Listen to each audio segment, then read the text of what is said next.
Streaming live on Facebook, YouTube, Twitch, and blasttheradio.com. This is the Lowell Green Show. The number to call and be heard around the world is 613-413-2217. Or email Lowell at blasttheradio.com. And now, here is Lowell Green.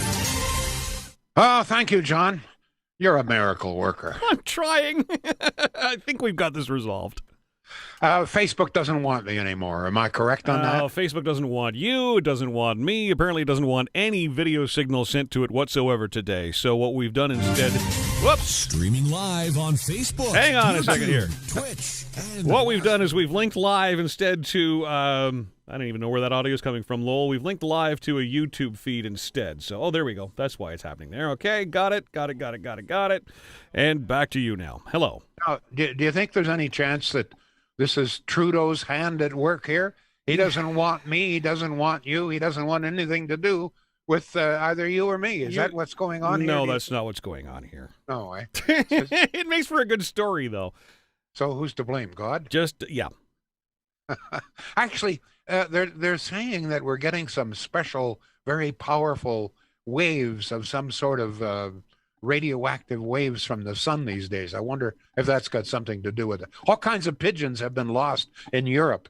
They depend upon these radioactive waves to guide them back, at the homing pigeons I'm talking about. And apparently they've lost hundreds of them. They take them down from England, take them down to Europe, and then they race them home. And apparently hundreds of them had never showed up. Wow. And they think the sun is to blame. So maybe that's what's going on here. At any rate, here we are.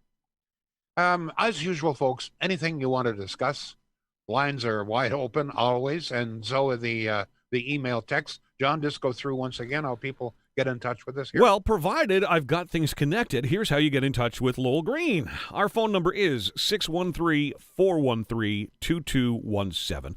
We are streaming on blasttheradio.com. If you just go there, it'll play automatically. There's also the Blast the Radio app, which you can listen to now. We are on youtube.com/blasttheradio, and we are on Twitch as well, twitch.tv/blasttheradio.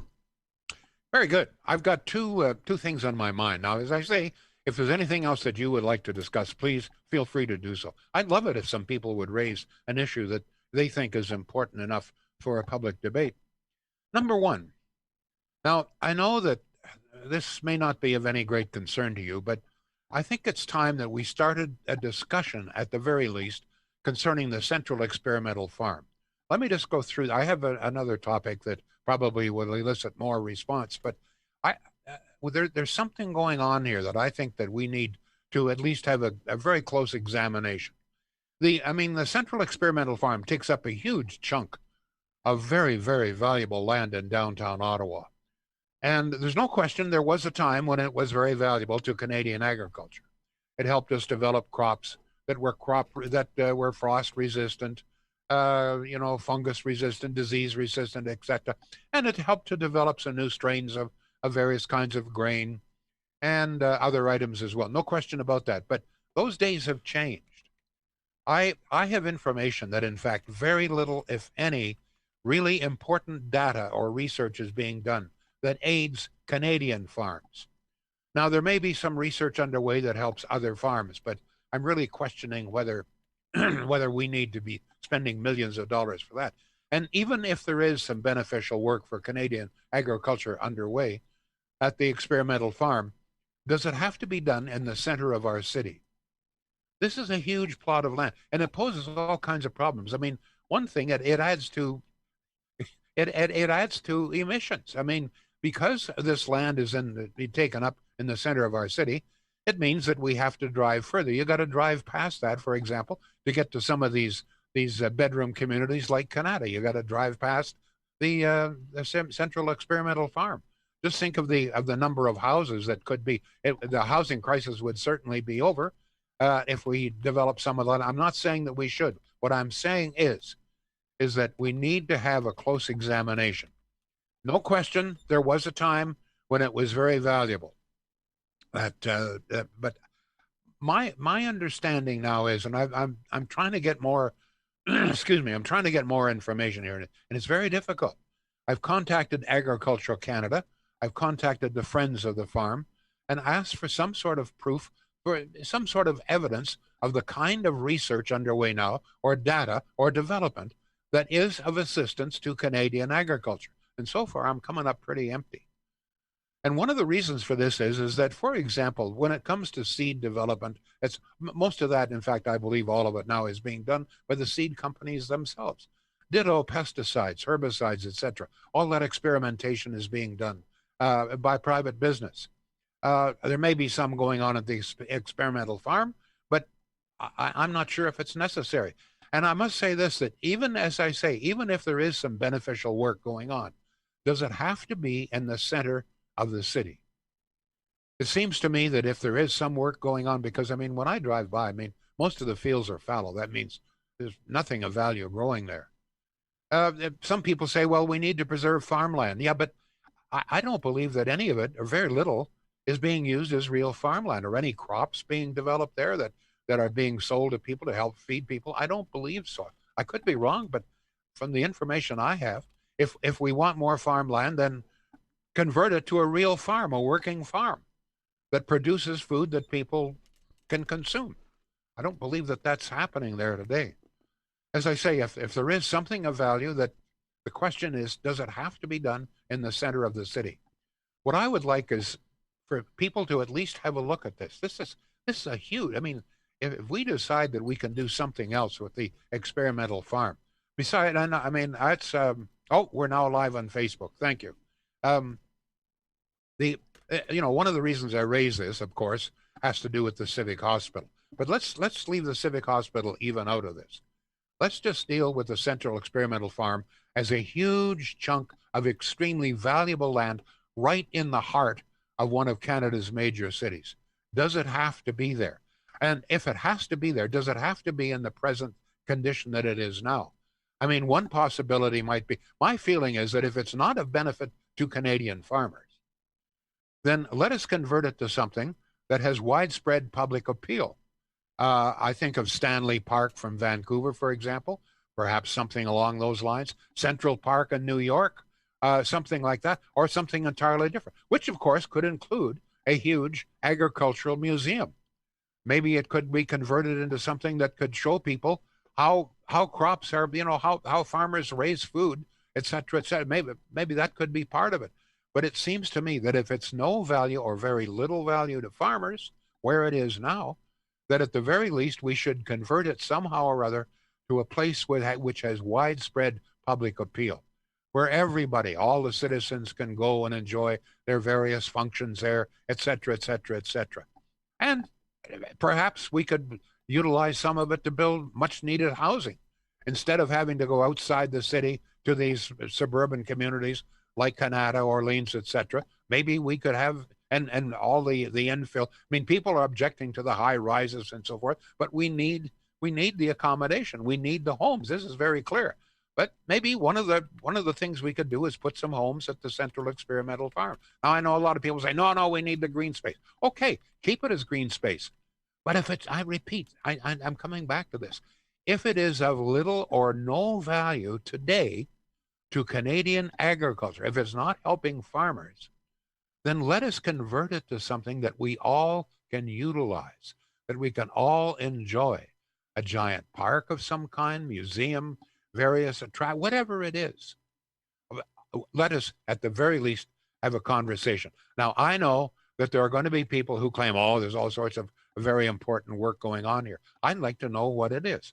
If there is something of real value there, then I will report it to you. But so far, I haven't been able to find very much. I repeat, there was a time when it was very valuable, no question about it. Much of the wheat, for example, that we now grow in the West, that allowed us to open up the West, was developed and perfected at the Central Experimental Farm, although not all of it. But as far as livestock, we'll go to Barry in a minute. As far as livestock herd improvement, that I don't believe anything of that is being done at the experimental farm. I mean, we have Canada. I don't know how many people understand that Canada raises some of the world's finest dairy cattle, particularly Holsteins. Now, don't all you Ayrshire people jump all over me, but our Holstein cattle are in demand around the world. They have been shipped to Russia, to Cuba, to China.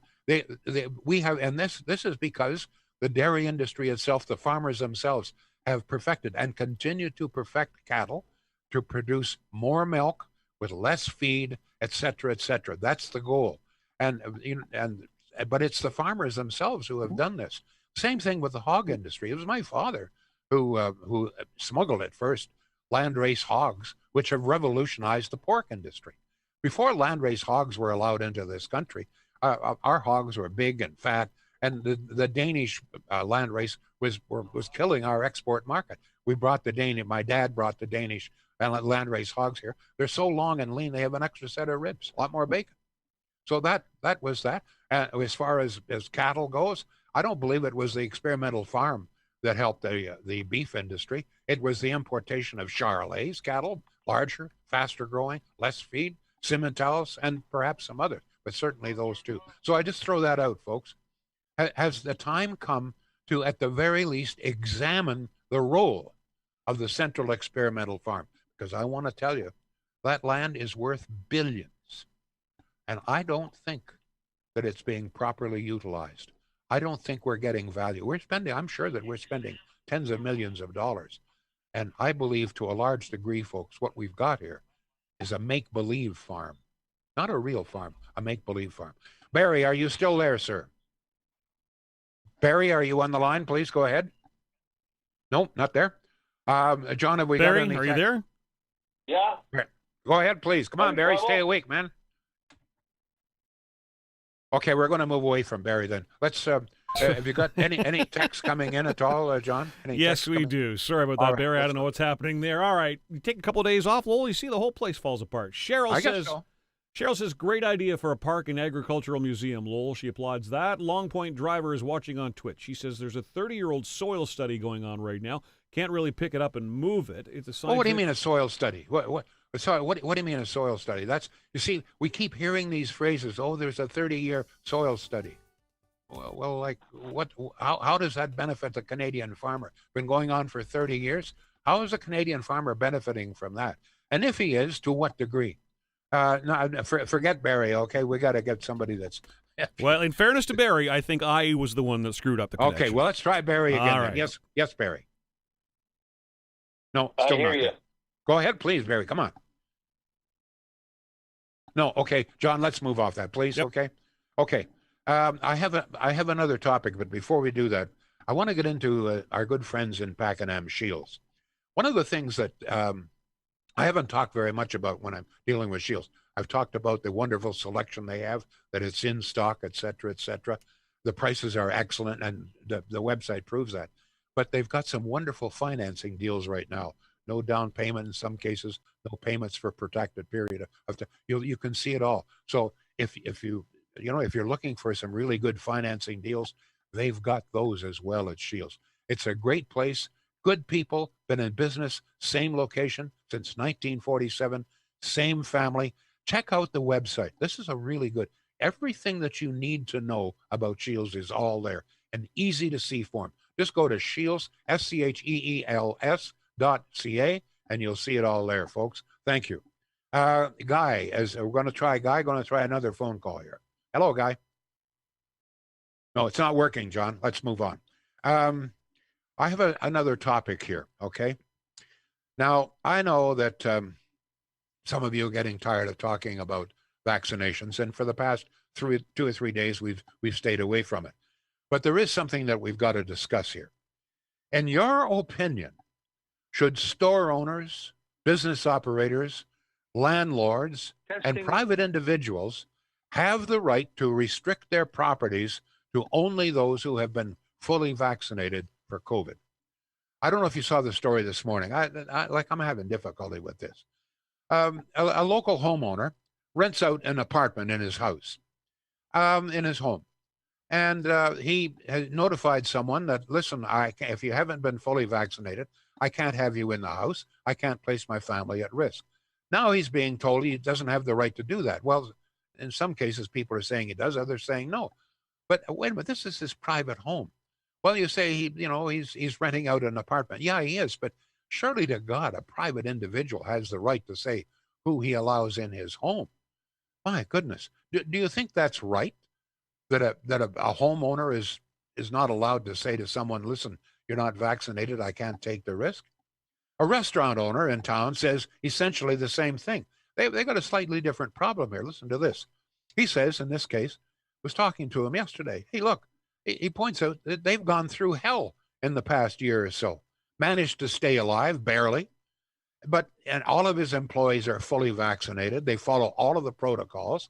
But he says if someone comes in here unvaccinated and manages to spread the disease or even comes down with the disease after being in here, you know what's going to happen to me? He said they'll probably shut me down for 2 or 3 weeks. That'll put me right out of business. I can't afford to do that. Why can I not tell someone, listen, I can't take the risk. If you come in here and you have COVID and you happen to spread it, or even if you come down with it shortly after you've been here, they'll probably shut me down, put me out of business. So should I not have the right to say, listen, only fully vaccinated people allowed in my business? I say that he should. What do you say? What do you say? I'm not going to try any more phone calls here, John. Just frustrating people. Sorry. Should business owners, homeowners, landlords have the right to deny service or renting to unvaccinated people? There's no question. I mean, there's no question that people have the right not to be vaccinated. I grant you that. You have the right to say no. But surely to God, people would have the right to say, listen, you have the right not to be vaccinated, but I have the right to say, I don't want you in my home. I don't want you in my business. This is my business. I own this property or pay rent on it. I don't want you in my home. Surely they should have the same right. What do you say? Let me put it very bluntly to you. Should you have the right to say, look, I may love you, I may want to see you, but if you haven't been fully vaccinated, I can't let you in my house. Now, last week, I talked with Nick Vandergrad, an old friend, and I told him, I said, Nick, I respect you, liked you, I worked with you, we've worked together very successfully, but I'm going to tell you, if you're unvaccinated, I can't have you close to me. I cannot take the risk. And I forgot to tell him, just to show you what I'm talking about, we postponed my birthday party here at our house because my sister was not fully vaccinated. We waited until she had been fully vaccinated and had the 14 days after that, and then we had the party. I couldn't take the risk, not only for myself to bring her in here, but for the people that I would invite. I couldn't bring all these other people, all of whom are fully vaccinated. I couldn't bring them here and then bring my sister who was not fully vaccinated. I couldn't do that. I would place them at risk. I would be irresponsible. So that's the point I'm trying to make. Centennial Glass, is that who you want me to? Either them or Shields. You've got a 50-50 shot here. I did Shields already. Shields has been done. I must have been dealing with technical issues and didn't catch that. Sorry, Lowell. John. No. I know we're having all sorts of technical problems. It's on me here today, Lowell. It's my fault. Oh, no, it's not. Nothing's your fault, John. Can you tell that to my wife, please? Do we have any texts coming in? Maybe people can't get We through do. Yeah, well, people are calling in. For some reason, the phone is not connecting. We can hear them. They can't hear you, and I'll have to work on that. So my apologies. Okay. Cheryl says, I can understand both sides, really. One person's rights should not infringe on another person's rights. Mike says, all these people refusing to take the vaccine, no throwing away all kinds of Moderna. Unbelievable. What do you think about that, Lowell? No, but can we have people respond to my question, okay? Let's not raise some other issues here. Do you, this is very, very serious. This question is still out there. Do you, as a private homeowner, have the right to say, I can't take the risk, I don't want you in my house if you've not been fully vaccinated? Because if you have that right, surely the business owner has that right. And talking about the business owner, I go through. For a business owner, let's say the restaurant, he pointed, I hadn't thought of this, but if someone comes in who's unvaccinated and happens to spread the disease or comes down with COVID, a few days after he's been in the restaurant, in all probability, that'll be traced back to the restaurant, and the restaurant will have to close down for 2 or 3 weeks. And it could very well finally put them out of business. Why should a business be placed in that position? Surely to God, the business owner should have the right to say, no, I can't take the risk. If you come in here unvaccinated, you may cost me my business, my livelihood. I may have to go bankrupt because of what you did. That's the risk. It may be small, it may be tiny, but the risk is there. Why should you, who've gone to the trouble to be fully vaccinated, all your employees fully vaccinated, why should you be placed at any kind of risk because somebody else says, no, my rights supersede yours. I'm not going to get vaccinated. You don't have the right to keep me out. What's your response to that, folks? Yes, John, we've got some text here. We do. It's 613-413-2217. I believe the homeowner and business owner have the right to refuse entry. It's just a medical right for people not to disclose this. For sure, people who are at risk should have the option to refuse entry. Mike says, yes, I think we have the right. I think everybody has the right to refuse anybody in without having the vaccine. David says, I go to a pain management clinic in Kingston. Today I got a phone call for some upcoming appointments. Did you get the vaccines was the question they asked. Leanne says, damn right. Okay. So that's the way the situation is. We're having some difficulties, technical difficulties. I apologize for that. It's all John's fault, apparently. It is all my fault. So I just wait for a couple of weeks from now when I'm operating out of the cottage in New Brunswick. That'll be a good time. Are you going to do that? Yeah. Wonderful. I'm looking forward to that. Yeah, me too. Excuse me, my voice is giving out today. Another comment from Lisa just came in, by the way. She says, absolutely have the right to deny access to those not vaccinated. It's a potential liability, personal, homeowner, business, or otherwise. Yeah, I'm surprised that we've got apparently even lawyers out there who are saying, oh, no, you can't even ask. I mean, there are now people who are saying, you're not even allowed to ask people if they've been vaccinated. Wait a minute. You're telling me that I don't have the right to ask somebody that wants to come into my house? I mean, let's say it's a door-to-door salesman or something, and they maybe have a product that I want. Now, let me give you another example. We have to get a plumber in here. Last time I had a plumber in this house, it cost me $750 to clean a drain. I remember. My wife now tells me that drain is starting to clog up again. No. So wait a minute. Are you telling me, all of you anti-vaxxers out there, and all you civil rights libertarians, are you telling me that I don't have the right to ask a plumber who comes into my house if he's been fully vaccinated? You're telling me that? You're telling me that I can't even ask him? That I must allow him in without knowing if he's at risk? I have the right. And I'm going to tell you something. If you don't think I've got that right, then I'm prepared to go to jail over this. This is ridiculous.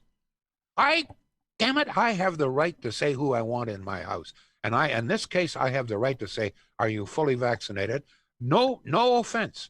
If you haven't been, I'm sorry, I can't take the risk. You're going to have to send somebody that's been fully vaccinated. If you don't have such a person, then, I'll put some Drano down or something. That's all. Centennial Glass. We're almost out of time here. This is a show that I'll be glad to see the end of. Yeah, you and me both, my friend. I'm so sorry. No problem. These things happen. Centennial Glass. Once again, we're dealing with real professionals here, folks. But once again, we're talking about some very good financing arrangements as well. Check out Centennial Glass. If it's glass of any kind, the custom glass, this is the big thing now. A lot of people, custom glass. I was talking about a month ago about they now have glass mats to fit underneath your rolling chair. I could sure use one here. Apparently, they're much better than plastic. Plastic apparently will crack, etc. But glass, one of the things about glass is like tempered glass. I mean, the strength of tempered glass is incredible.